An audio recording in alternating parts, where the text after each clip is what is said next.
வணக்கம். நம்ம எல்லாருக்குமே டாக்டர் அம்பேத்கரை அரசியல் சாசனத்தை உருவாக்குனவர்னு தெரியும். அதுதான் அவரோட மிகப்பெரிய அடையாளம். ஆனா அவரே தான் நம்ம நாட்டோட மத்திய வங்கியான ரிசர்வ் பேங்க் ஆஃப் இந்தியா, அதாவது ஆர்பிஐ உருவாகிறதுக்கும் ஒரு முக்கிய காரணம்னு சொன்னா நம்புவீங்களா? இன்னைக்கு டாக்டர் ராகுல் காரத் எழுதின ஒரு ஆராய்ச்சி கட்டுரையை வச்சு அம்பேத்கரோட இன்னொரு பக்கத்தை, அதாவது ஒரு ஜபர்தஸ்த் பொருளாதார நிபுணரா அவர் எப்படி ஆர்பிஐயோட அடித்தளத்தை அமைச்சாருன்னு ஆழமா பார்க்க போறோம். இது வெறும் வரலாற்று தகவல் இல்ல, நம்ம பணத்தோட கதை. ஆமா, அம்பேத்கரோட பங்களிப்பை பத்தி பேசுறதுக்கு முன்னாடி நாம ஒரு விஷயத்த தெளிவா புரிஞ்சுக்கணும். ஆர்பிஐ வர்றதுக்கு முன்னாடி இந்தியாவுல பணத்தோட நிலைமை எப்படி இருந்துச்சுன்னு தெரிஞ்சாதான் ஒரு மத்திய வங்கியோட தேவை எவ்வளோ அவசரமா இருந்துச்சுன்னு நமக்கு புரியும். அது ஒரு கட்டுக்கடங்காத காலகட்டம். ஓகே, அப்போ அந்த காலகட்டத்துக்கு போவோம். ஆர்பிஐக்கு முன்னாடி இந்தியாவில் பணத்தை யாரு கட்டுப்பாட்டில் வச்சிருந்தாங்க? இந்த கட்டுரையில இம்பீரியல் பேங்க் ஆஃப் இந்தியான்னு ஒன்று குறிப்பிடப்பட்டிருக்கு. அது என்னவா இருந்துச்சு? இம்பீரியல் பேங்க் ஆஃப் இந்தியா தான் அப்போதைய பெரிய வங்கி. ஆனா பேர்ல தான் இந்தியா இருந்துச்சே தவிர அதோட முழு கட்டுப்பாடும் பிரிட்டிஷ் கிட்ட தான் இருந்துச்சு. ஓ.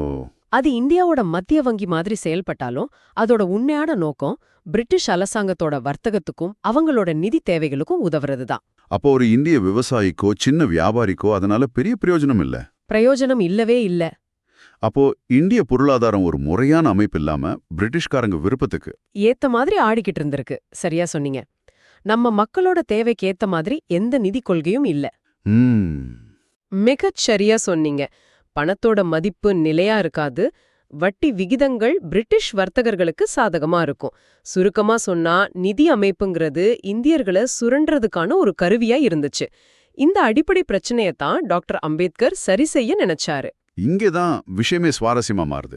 அம்பேத்கர் வெறும் சட்ட வல்லுநர் மட்டும் அல்ல, அவர் கொலம்பியா பல்கலைக்கழகம், அப்புறம் லண்டன் ஸ்கூல் ஆஃப் எக்கனாமிக்ஸ். ஆமா, உலகத்தரம் வாய்ந்த நிறுவனங்கள். ஆமா, அங்கெல்லாம் பொருளாதாரம் படிச்சவர். சோ அவர் ஒரு பயிற்சி பெற்ற முழு தகுதியான பொருளாதார நிபுணர். இது சம்பந்தமா அவர் 1923 எழுதின the problem of the rupee, its origin and its solution புத்தகம் ஒரு திருப்பு முனையா இருந்திருக்குன்னு இந்த ஆதாரம் சொல்லுது. திருப்பு முனை என்பதை விட அதுதான் அஸ்திவாரம். அந்த புத்தகம் வெறும் குறைகளை மட்டும் சொல்லல. ஓகே, இந்திய ரூபாயோட மதிப்பு ஏன் நிலையா இல்ல, அதுக்கு வரலாற்று ரீதியான காரணங்கள் என்ன, பிரிட்டிஷ் கொள்கைகள் எப்படி நம்ம பொருளாதாரத்தை பாதிக்குதுன்னு புள்ளி விவரங்களோட ஆழமா அலசியது. அது மட்டும் இல்லாம இதுக்கு என்ன தீர்வுன்னு அவர் தெளிவா சொன்னாரு. அப்படி என்ன தீர்வு சொன்னாரு? அவர் சொன்ன தீர்வுதான் இன்னைக்கு நம்ம பேசிட்டு இருக்கிற விஷயத்தோட மையம். பணத்தை நிர்வகிக்கிறது அரசாங்கத்தோட நேரடி கட்டுப்பாட்டுல இருக்கக்கூடாது. ஏன்? ஏன்னா அரசாங்கங்கள் தன்னோட அரசியல் தேவைக்காக பணத்தை அதிகமா அச்சடிக்கலாம், இல்லனா பணத்தோட மதிப்பை குறைக்கலாம். இதனால பாதிக்கப்படுறது சாமானிய மக்கள் தான். அதனால அரசியல் தலையீடு இல்லாத சுதந்திரமா செயல்படுற ஒரு மத்திய வங்கி வேணுங்கிற யோசனைய முதல்ல விரிவா முன் வச்சது அந்த புத்தகத்துல தான். அப்போ 1923 ஒரு புத்தகத்துல ஒரு பெரிய ஐடியாவை விதைக்கிறாரு. ஆனா ஒரு ஐடியா எவ்வளவு சிறப்பா இருந்தாலும் அது வெறும் பேப்பர்ல இருந்தா பிரயோஜனம் இல்ல, இல்லையா? சரியா சொன்னீங்க. அந்த ஐடியா எப்படி அதிகார மையத்தோட கவனத்துக்கு போச்சு? அங்கதான் இந்த ஹில்டன் யங் கமிஷன் ஒரு சினிமா மாதிரி உள்ள வருது. ஆமா, 1926ல பிரிட்டிஷ் அரசாங்கம் இந்தியாவோட நாணயம் மற்றும் நிதி நிலைய ஆராயறதுக்காக royal commission on Indian currency and ஃபைனான்ஸ்னு ஒரு கமிஷன் அமைக்குது. அதுக்கு தலைவர் ஹில்டன் யங். அதனால இது ஹில்டன் யங் கமிஷன் பிரபலமாச்சு.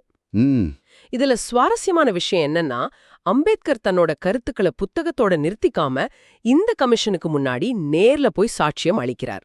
ஒரு நிமிஷம், ஒரு இந்தியர் பிரிட்டிஷ் அரசாங்கம் அமைச்ச ஒரு உயர்மட்ட கமிஷனுக்கு முன்னாடி நின்னு அவங்களோட கொள்கைகளே கேள்வி கேட்கிறார். இது அந்த காலகட்டத்துல எவ்வளவு பெரிய விஷயமா இருந்திருக்கும். நினைச்சு பார்க்கவே பிரமிப்பா இருக்கு. அவர் முன்வச்ச வாதங்கள் ரொம்ப ஆணித்தரமா இருந்துச்சு. பிரிட்டிஷ் நலன்களை விட இந்தியாவோட நீண்ட கால பொருளாதார ஸ்திரத்தன்மை தான் முக்கியம்னு அவர் வாதிட்டாரு. மத்த பிரிட்டிஷ் பொருளாதார நிபுணர்கள் சொன்னதுக்கு முற்றிலும் எதிரான கருத்துக்களை தரவுகளோட முன்வச்சாரு. துணிச்சலான செயல் சரிதான். ஆனா அவரோட வாதத்தை அவங்க ஏன் ஏத்துக்கணும்? அவர் பின்னாடி அரசியல் பலம் இருந்ததா, இல்லனா அவர் முன்வச்ச தரவுகள் அவ்வளோ மறுக்க முடியாத அளவுக்கு வலுவா இருந்ததா? ரெண்டாவது தான் காரணம். அவரோட வாதங்கள்ல உணர்ச்சியை விட உண்மைகளும் தர்க்கமும் அதிகமா இருந்துச்சு. அவர் முன்வச்ச பரிந்துரைகள் ரொம்ப தெளிவா இருந்துச்சு. முதலாவது, ரொம்ப முக்கியமானது, அரசாங்கத்தோட தலையீடு இல்லாத ஒரு தனி அமைப்பு வேணும்னு சொன்னாரு. அதாவது ஒரு சென்ட்ரல் பேங்க். இது ஏன் அவ்வளவு புரட்சிகரமான யோசனை? அரசாங்க பணத்தை கட்டுப்படுத்தினா என்ன தப்பு? தப்பு இருக்கு. ஏன்னா அப்போதைய அரசாங்கம், பிரிட்டிஷ் அரசாங்கம், அவங்க தங்களோட நலனுக்காக பணத்தோட மதிப்பை ஏத்தி இறக்குவாங்க. ஓ, ஒரு போர் வருதுன்னா அதிகமா பணத்தை அச்சடிச்சு செலவு பண்ணுவாங்க. இதனால பணவீக்கம் அதிகமாகி இந்தியர்களோட சேமிப்பு கரையும்.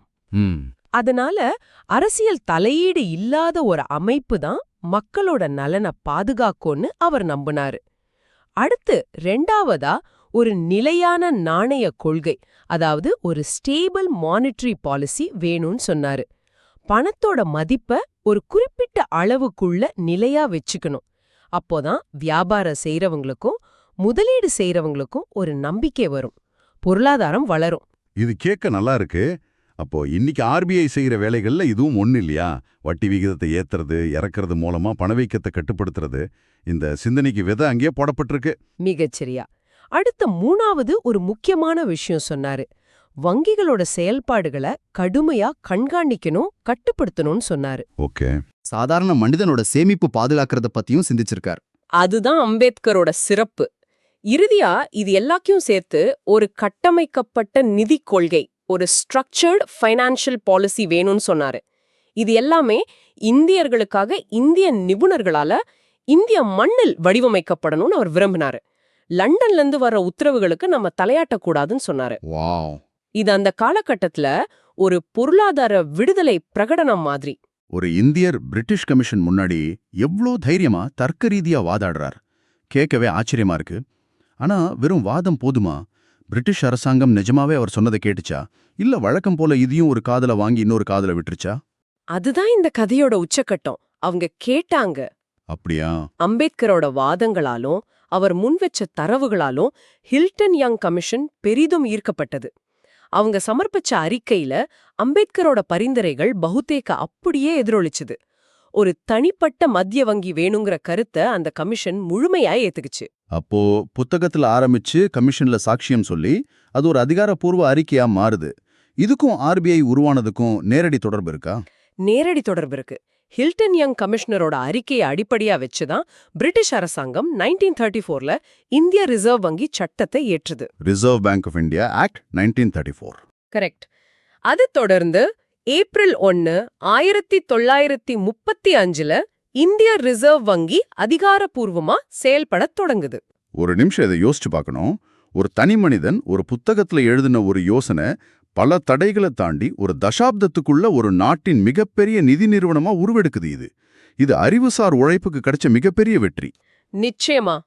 ரிசர்வ் வங்கி பிரிட்டிஷ் ஆட்சியில உருவாக்கப்பட்டிருந்தாலும் அதோட அறிவுசார் அடித்தளமும் தத்துவார்த்த வழிகாட்டுதலும் டாக்டர் அம்பேத்கரோடையது.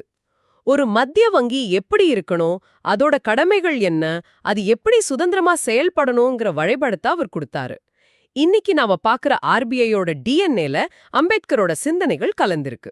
இது ஒரு முக்கியமான விஷயத்தை நமக்கு காட்டுது. அவரோட பங்களிப்பு அரசியல் சாசனத்தோட முடியல, அதுக்கு முன்னாடியே நாட்டோட பொருளாதார கட்டமைப்புல ஆழமா வேரூன்றி இருக்கு. ஆனா இந்த கட்டுரையில சொல்ற மாதிரி இது அம்பேத்கரோட வாழ்க்கையில குறைவாக பாராட்டப்பட்ட ஒரு அம்சம்னு தோணுது. ஏன் அப்படி?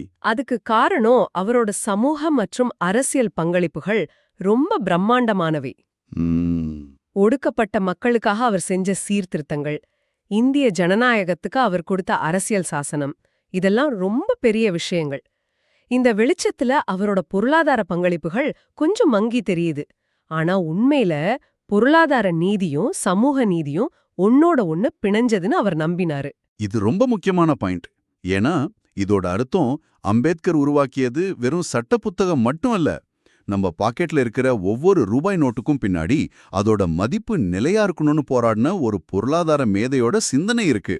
இது வெறும் வரலாறு இல்ல, நம்ம அன்றாட வாழ்க்கையோட நேரடி தொடர்புல இருக்கு. மிகச்சரியா. இந்திய அரசாங்கமும் பொருளாதார நிபுணர்களும் கூட பிற்காலத்துல ஆர்பிஐ உருவானதுல அம்பேத்கரோட பங்க அதிகாரப்பூர்வமா அங்கீகரிச்சிருக்காங்க. ஆனா பொதுமக்கள் கிட்ட இந்த தகவல் இன்னும் முழுமையா போய் சேரல. அவரை ஒரு சமூக போராளியா பாக்குற அளவுக்கு ஒரு பொருளாதார சிற்பியா பாக்குறது குறைவு. அப்போ அவர் ஒரு சமூக சீர்திருத்தவாதியா மட்டும் பார்க்காம நம்ம நாட்டோட முதன்மையான பொருளாதார சிந்தனையாளர்கள்ல ஒருத்தரா பார்க்கணும் இல்லையா?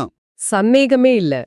பொருளாதாரம்னா வெறும் நம்பர்ஸ் இல்ல, அது கோடிக்கணக்கான மக்களோட வாழ்க்கை. ஒரு நிலையான பொருளாதாரம் இருந்தாதான் சமூகத்துல சமத்துவத்தை கொண்டு வர முடியும்னு அவர் ஆழமா நம்பினாரு. அந்த நிலையான பொருளாதாரத்துக்கு ஒரு வலுவான சுதந்திரமான மத்திய வங்கி தான் பாதுகாப்பு அரண்னு இவர் கணிச்சாரு. அந்த கணிப்போட விளைவுதான் இன்னைக்கு நம்ம பார்க்கிற ரிசர்வ் வங்கி. ஆக அடுத்த முறை நீங்க ஒரு ரூபாய் நோட்டை கையில எடுக்கும்போதோ இல்ல ஆர்பிஐ வட்டி விகிதத்தை மாத்துறத பத்தி நியூஸ்ல படிக்கும்போதோ இதுக்கு பின்னாடி டாக்டர் அம்பேத்கரோட தொலைநோக்கு பார்வை இருக்குங்கிற இந்த வரலாற்று அடுக்கையும் நம்ம நினைச்சு பார்க்கலாம். சரி, நாம பேசினதை சுருக்கமா ஒரு தடவை பார்ப்போம். இந்திய அரசியல் சாசனத்தை வடிவமைச்ச டாக்டர் அம்பேத்கர் ஆரம்பிச்சு இந்திய பொருளாதாரத்தோட முதுகெலும்பான ஆர்பிஐக்கு அடித்தளம் அமைச்ச ஒரு தொலைநோக்கு பார்வை கொண்ட பொருளாதார நிபுணரான டாக்டர் அம்பேத்கரை நாம கண்டுபிடிச்சோம். அவரோட ரூபாயின் சிக்கல் புத்தகம் எப்படி ஒரு வரைபடமா இருந்துச்சுன்னு பார்த்தோம். அப்புறம் ஹில்டன் யங் கமிஷன் முன்னாடி அவர் கொடுத்த சாட்சியம் அந்த புத்தகத்துல இருந்த யோசனைகளை எப்படி நிஜமான கொள்கை பரிந்துரைகளா மாத்துச்சுன்னும் பார்த்தோம். கடைசியா அந்த பரிந்துரைகள் எப்படி 1934 ரிசர்வ் வங்கி சட்டமா மாறி 1935ல ஆர்பிஐ உருமாக காரணமா இருந்துச்சுங்கிற நேரடி தொடர்பையும் நம்ம புரிஞ்சுக்கிட்டோம். ஒரு தனி நபரோட ஆழமான ஆராய்ச்சி ஒரு நாட்டின் மிக முக்கியமான நிதி நிறுவனத்தையே வடிவமைக்க முடியுங்கிறதுக்கு இது ஒரு மிக சக்தி வாய்ந்த உதாரணம். வெறும் அரசியல் முழக்கங்கள் இல்லாம தரவுகளும் தர்க்கமும் தொலைநோக்கு பார்வையும் எவ்வளவு பெரிய மாற்றத்தை உருவாக்குன்னு இதை நமக்கு காட்டுது. மக்களின் பொருளாதார நலனை உறுதி செய்யறதுக்காக ஒரு மத்திய வங்கியை அம்பேத்கர் ஆதரிச்சதை நம்ம பார்த்தோம். இதை நம்மள ஒரு சுவாரஸ்யமான கேள்விக்கு கூட்டிட்டு போகுது. வேகமா மாறிட்டு வர்ற இன்றைய உலக பொருளாதாரத்துல கிரிப்டோ கரன்சி, யூபிஐ, உலகளாவிய நிதி நெருக்கடிகள்னு பல புதிய சவால்கள் இருக்கு.